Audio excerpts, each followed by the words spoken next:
When running a correlation and testing whether a correlation is significant, we have a very simple null hypothesis, and that is that r equals 0. If the correlation coefficient equals 0, it means that there is no correlation.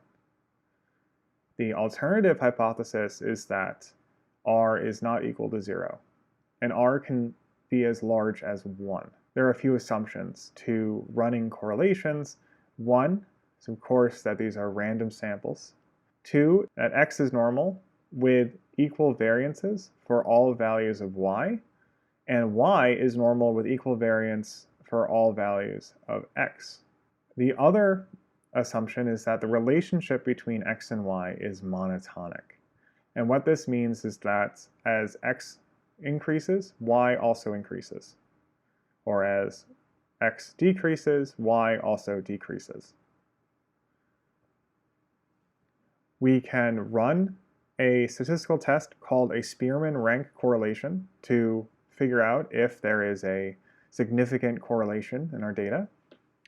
And it's a really simple test to run. We're going to run this test using the x2 and y2 data. So this plot over here, the data from this plot over here, and the Spearman Rank correlation is built into the core.test function. And you simply give it your x variable, so x2, and then you want to give it your y variable, y2, and method equals Spearman. There are other methods built into this function, but we only care about Spearman.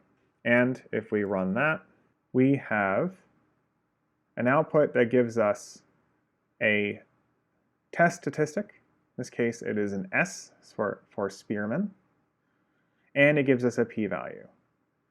And here, p equals 0.2886. And here you see our alternative hypothesis. True rho is not equal to 0. Sample estimates rho is 0.3186813. Here they use the term rho, but since it's an estimate of rho, it's in fact r. And here, because our p-value is greater than 0.05, we fail to reject the null, and there is no linear association, there's no correlation.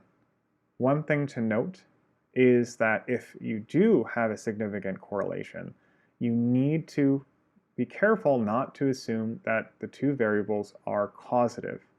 That x and y, even though they covary, doesn't mean necessarily that rises in x or falls in x cause a rise and fall in y. It might, but it also might not. And so it takes more thought and scientific reasoning and evidence to demonstrate that if you find a correlation, you also have a causation.